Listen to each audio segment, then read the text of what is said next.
Olá, boa tarde para você que está conectado aqui na TV Estadão. Eu faço um convite para você acompanhar conosco uma mesa redonda especial onde o assunto é tecnologia. Todos nós estamos vivendo essa transformação digital na vida das pessoas, das empresas, e a gente vai entender melhor e debater alguns itens e temas que impactam o nosso dia a dia. E eu tenho aqui um trio de especialistas que eu já vou apresentar para vocês. Comigo no estúdio da TV Estadão, o professor Marcelo Zufo. Professor Marcelo Zufo, que é do Departamento de Engenharia de Sistemas Eletrônicos da Escola Politécnica da USP. Obrigado, professor, pela sua participação com a gente. O Marcelo Trípoli, ele que é vice-presidente de Marketing Digital da consultoria McKinsey. Marcelo, também agradeço a sua presença aqui nessa mesa redonda. Prazer, João, estar aqui com vocês. E também com a gente o Marcelo Miguel, diretor executivo de Marketing e Negócios da Embratel. Prazer estar aqui, João. Obrigado, Marcelo. 3 Marcelos aqui na nossa mesa de hoje. Professor Zufo, como você avalia o impacto da tecnologia hoje, seja na vida das pessoas, mas especialmente na vida das empresas, professor? Bem, é interessante, né? Eu lembro quando há 25 anos atrás, as primeiras homepages estavam sendo lançadas, inclusive aqui nesse jornal. A gente está definitivamente na transição, né? A gente tem ciclos sobrepostos de inovação e é interessante que eles estão cada vez mais curtos. E uma das nossas ideias é tentar capturar uma janela maior de inovação, de tentar olhar nesta transição em que você tem efeitos turbulentos, como a gente pode ter uma perspectiva de maior longo prazo dentro dessa perspectiva de transformações. Se você pegar a fotografia do momento, é absolutamente ficção científica algumas coisas que estão ocorrendo agora. Toda essa revolução da IA, né? Que IA que nós estamos falando? São dezenas de técnicas de inteligência artificial, da visão computacional, para analytics.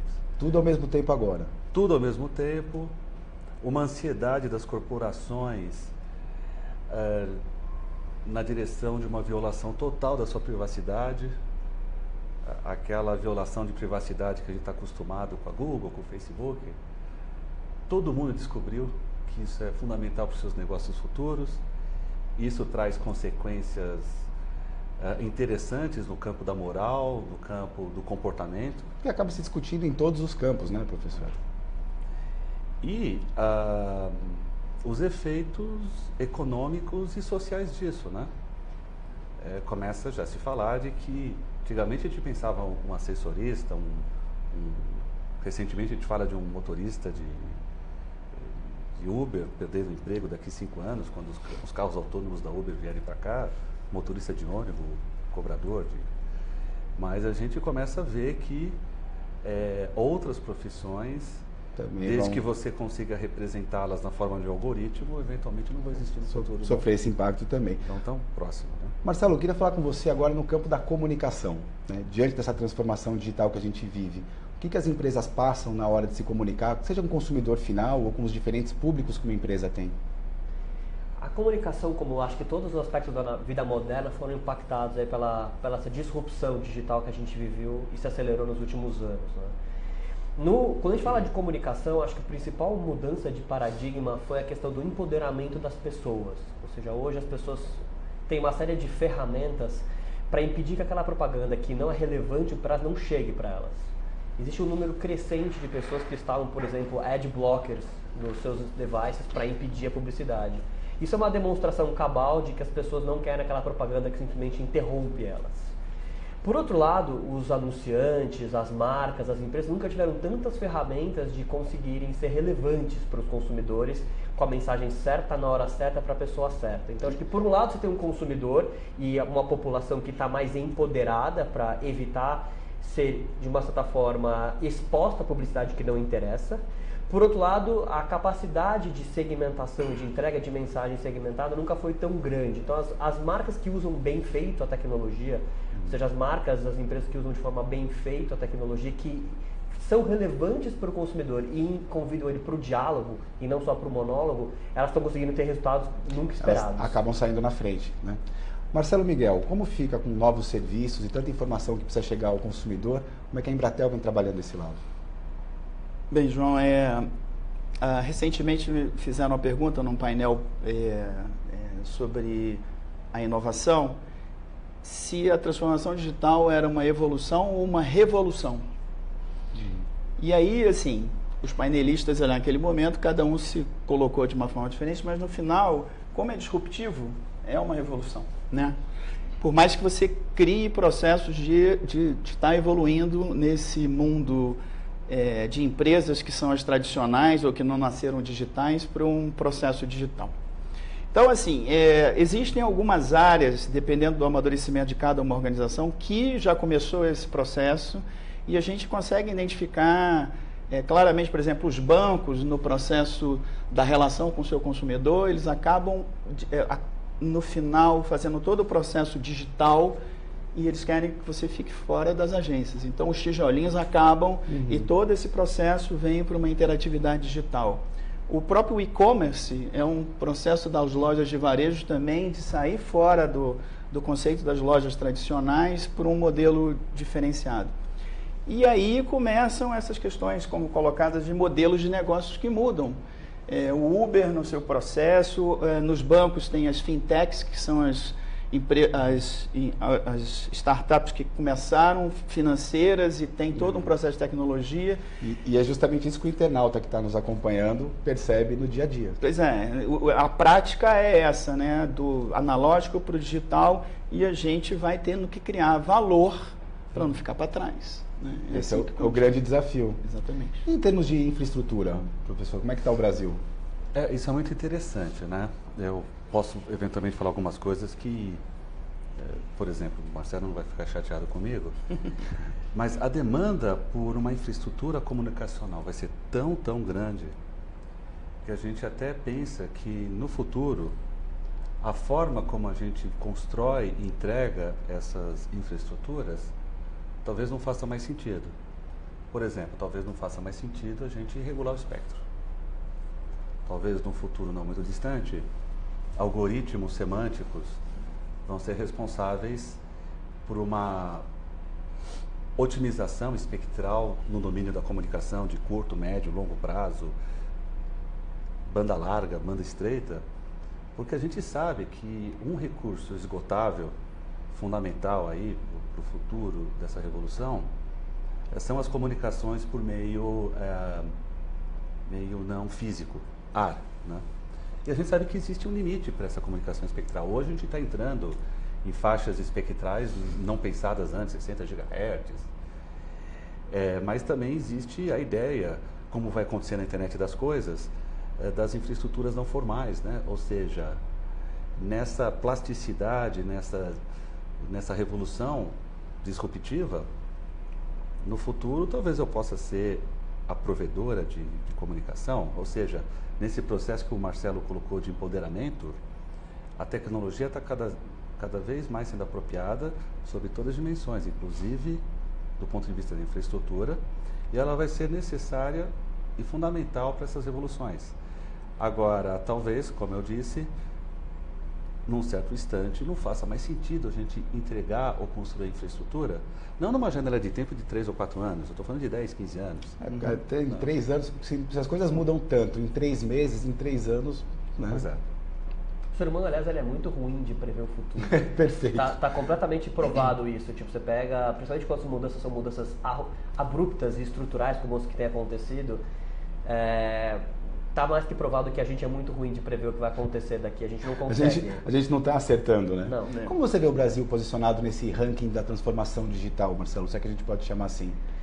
Dá para olhar sempre como tudo na vida, o copo meio cheio ou o copo meio vazio, né? O Brasil, ele é um dos povos que é mais aberto a novas tecnologias, é um povo com pouco preconceito, é um povo muito social, então é um povo que nesse trade-off que existe, que eu acho que existe um trade-off, principalmente das gerações que migraram para o digital, existe um trade-off de privacidade versus conveniência. Eu já vejo as gerações mais novas com essa janela de privacidade versus conveniência de uma forma muito mais flexível. São mais abertos, talvez? Mais abertos em troca de alguma coisa. Ou seja, o que eu vejo é, principalmente os centênios, né, a geração que vem depois dos milênios, a geração que nasceu depois de 2000, muito mais aberta. E o brasileiro, em especial, dentro desse recorte dos centênios, o brasileiro, em especial, muito aberto a se conectar, a inovar. Então, o lado meio cheio do copo é um povo muito empreendedor, um povo que testa novas ideias, não tem medo de coisas novas, seja muito pouco refratário, como algumas outras populações, à inovação. Tanto como consumidor dessa inovação, como gerador dessa inovação. O Brasil, apesar de todas as complexidades regulatórias e dificuldades que a gente conhece no nosso país, é um dos povos que tem o maior índice de empreendedorismo e que a cena de startups só cresce aqui e está se desenvolvendo muito rapidamente. Então esse é o lado meio cheio do copo. Seria um lado meio colaborativo, participativo do povo brasileiro. Sim. Colaborativo, de construir junto, de testar coisas novas. Né? A gente está vivendo um momento de transformação, como está sendo colocado aqui, um momento de transformação, o que melhor você tem a fazer é o quê? Testar. E eu acho que a gente como povo, obviamente eu estou generalizando aqui, a gente está muito aberto a testes. Então eu acho que isso prepara muito o Brasil nesse sentido de tá conectado com esse novo momento. O outro lado da história, que é um lado um pouco mais complicado, é que esse momento de transformação digital, ele demanda muito skill matemático, muito skill de exatas. Né? E eu acho que aí o Brasil, como uma série de outros países, tem uma carência muito grande de pessoas que se interessam pela carreira de engenharia, cientista de dados. Eu acho que qualquer empresa hoje esse que lado abre mais vagas... técnico, talvez. Mas... Isso, e bastante analítico. Tem muita vaga aberta não preenchida no Brasil, tem uma carência muito grande, e se a gente não arrumar esse problema de fazer os jovens se interessarem por exatas, a gente vai ter um blackout. Porque sem você tudo... Vai dar tilt. Vai dar tilt. Nos meus tempos de fliperama, eu falava tilt. É isso. Tudo se constrói com software. E software só com pessoas que se interessam por exatas você consegue construir. É verdade. Marcelo, indo para o lado das empresas, a campanha, você não com uma campanha agora, falando do próximo nível, né, dentro da estratégia, eu queria que você falasse um pouco do posicionamento da marca nesse sentido. Então, a Embratel, ela, da mesma forma que outras organizações, ela passa por um processo de transformação digital. E ao mesmo tempo que ela passa por esse processo, ela também é uma advisor de outras empresas que necessitam de algum tipo de solução e que envolva a tecnologia, e que essa tecnologia não exatamente é o fim, mas é o meio, porque tudo é uma questão cultural.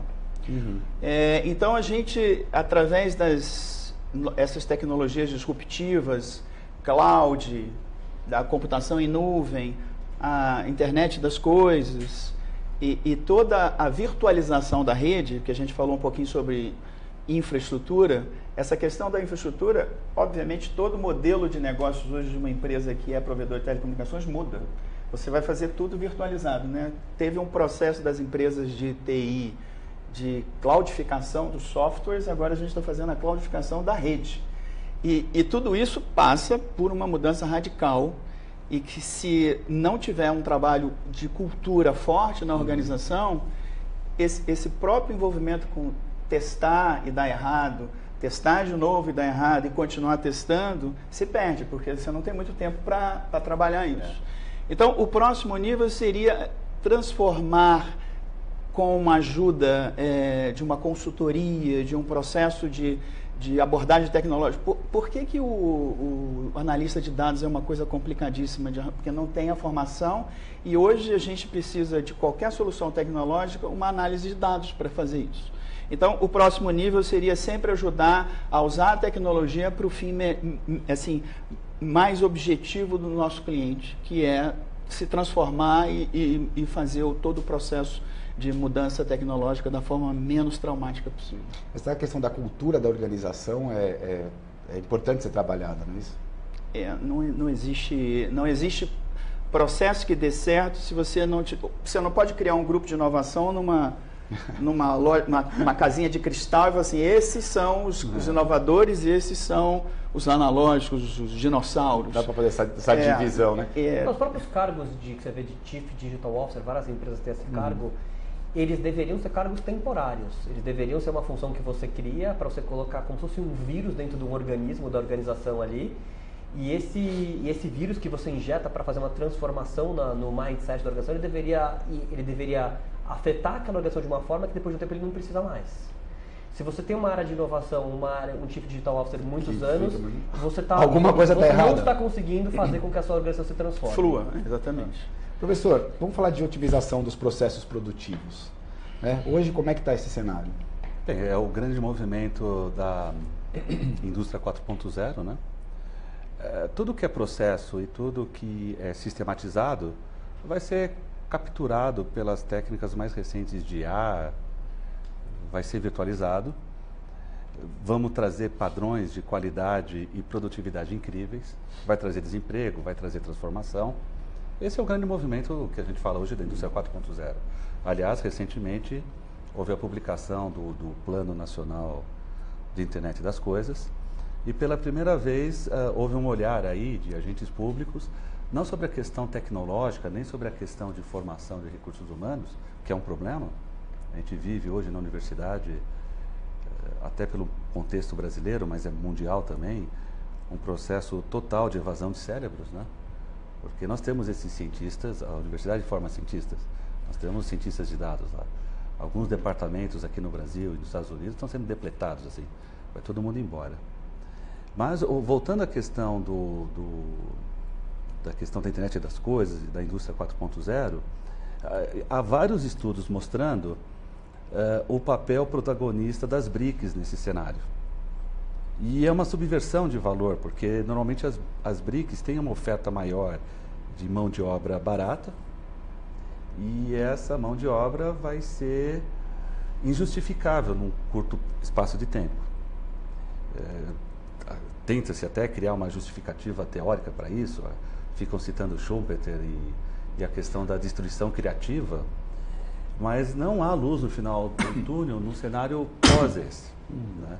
Por exemplo, um país como o Brasil, que não teve uma revolução industrial, nós vamos entrar num processo de indústria 4.0, que vai entrar em serviços 4.0, e aí? Se a gente não tiver consumidor, quem vai consumir aquilo que a indústria e os serviços vão entregar? E existem aí singularidades econômicas mal resolvidas também, né? Tripoli, você que tem uma trajetória aí no campo do marketing, atuou em diversas agências, teve a sua agência, depois foi sócio de agência e agora você está trabalhando numa consultoria na McKinsey. Eu queria que você contasse um pouco essa experiência, quer dizer, o que mudou, quer dizer, que tira um cara que tem uma cabeça de marketing e que sempre foi ligado ao mercado de agência e leva esse profissional para uma consultoria. Eu acho que essa minha mudança de carreira, ela é um resumo de forma emblemática da mudança da área de comunicação como um todo e da definição do que é comunicação, o que é marketing, o que é comunicação, né? Então eu brinco que publicidade, comunicação, marketing há 15, 20 anos atrás era uma caixa de lápis de cores com 12 cores. Essas 12 cores continuam existindo hoje em dia, mas se você ampliou para 36, 48, sei lá, 100 cores diferentes. Então, eu acho que a entrada da McKinsey, de uma forma um pouco mais incisiva na área de marketing digital, mostra que as necessidades que as empresas têm, as áreas de marketing, comunicação, de vendas têm para ser respondidas, não estavam sendo respondidas, não completamente, pelo modelo anterior. Então, acho que as consultorias, a McKinsey dentro desse aspecto de consultoria, não entram para fazer exatamente aquilo que uma agência fazia, ou para competir com uma agência. Entram para trazer uma competência, uma característica diferente, que vem ocupar um espaço necessário. Não há um conflito? Não acho que existe conflito nenhum, na verdade. O que existe, na verdade, é uma mudança de necessidade do CMO, do diretor de marketing da empresa, da corporação, e a McKinsey, como outras empresas, está ali para tentar ajudar. O nosso papel, o papel da McKinsey é gerar impacto nas empresas. Sim. E esse processo de geração de impacto passa pela área de marketing, passa pela área de vendas. E com essa transformação do digital, o próprio conceito do que é um diretor de marketing, o que ele tem que fazer, o conceito de criação de campanha, de mensuração de resultado, tudo isso está sendo reescrito. O manual do diretor de marketing, como o manual de vários diretores de áreas das empresas, da indústria 4.0, no geral. O manual de todo mundo. A gente está vendo no momento da humanidade que os papéis e as responsabilidades das pessoas dentro de uma organização estão completamente sendo revistos. O conceito de organização ágil, que são organizações baseadas em estruturas mais fluidas, baseadas em atividades e não baseadas em departamentos, reconstrói as empresas dos pés à cabeça. E o marketing está dentro disso. Então, assim, a transformação ela é muito, muito profunda. Marcelo, no olhar da Embratel, né, seja para o negócio, mas para o marketing também, pegando esses dois olhares aí. Você imagina um processo desse de agile, numa organização com 10 mil funcionários que tem todo um background tradicional de conectividade.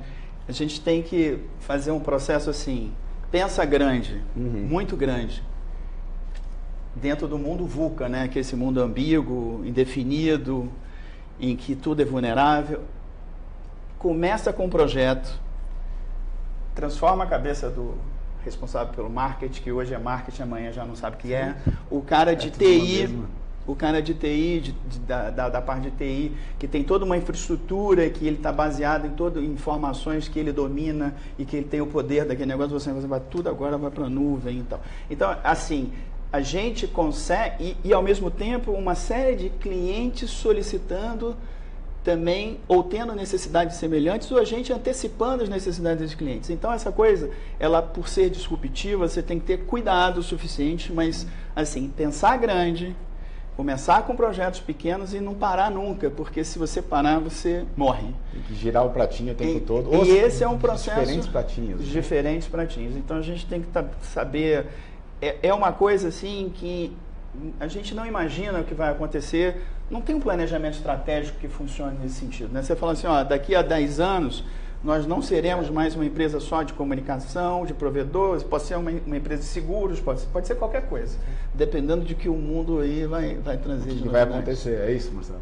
É isso, na verdade o mundo está instável e eu acho que na verdade no mundo instável como a gente vive hoje, no mundo de relações líquidas, de estruturas completamente líquidas, eu acho que você pode encarar isso do pior jeito possível, tipo, o mundo está muito perigoso, não vou sair daqui, não vou ficar escondido esperando a tempestade passar, ela não vai passar. Então, mas esse não é o pior cenário? Quer dizer, acreditar então, que a tempestade... Exatamente, na verdade é o olhar pessimista, como tudo na vida você pode ter um ângulo pessimista ou otimista. Eu sou um ângulo otimista, um ângulo que hoje você pode pegar qualquer pessoa que foi desfavorecida até economicamente, não teve uma formação de primeira linha, não teve oportunidade de estudar nas melhores escolas, e essa pessoa ela faz um e-learning na casa dela, no interior de uma cidade pequenininha, de uma questão técnica que é super necessária, e ela consegue um emprego em outro país. Isso, eu conheço histórias desse tipo hoje, ou seja, o mundo hoje é um mundo de oportunidades, um mundo de transformação e mundo de oportunidades. Óbvio que você pode ver isso pelo lado negativo, sim, e tem uma série de coisas negativas, implicações negativas, mas ele é um mundo que traz muita oportunidade. Nunca o mundo foi tão nivelado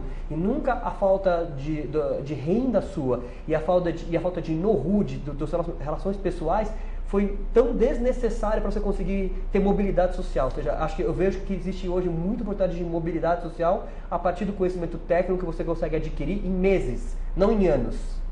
Professor, sua análise sobre essa nossa conversa aqui, o que o senhor acha aí? O Triplo colocou, o Marcelo colocou. Sem dúvida, a gente está com turbulência, inegável, e assim, a gente inclusive pensa em qual que vai ser o quanto mínimo de turbulência, porque os ciclos eles estão cada vez menores. Eles se encerram mais rapidamente. Por exemplo, estão tendo padrões comportamentais geniais aí, né?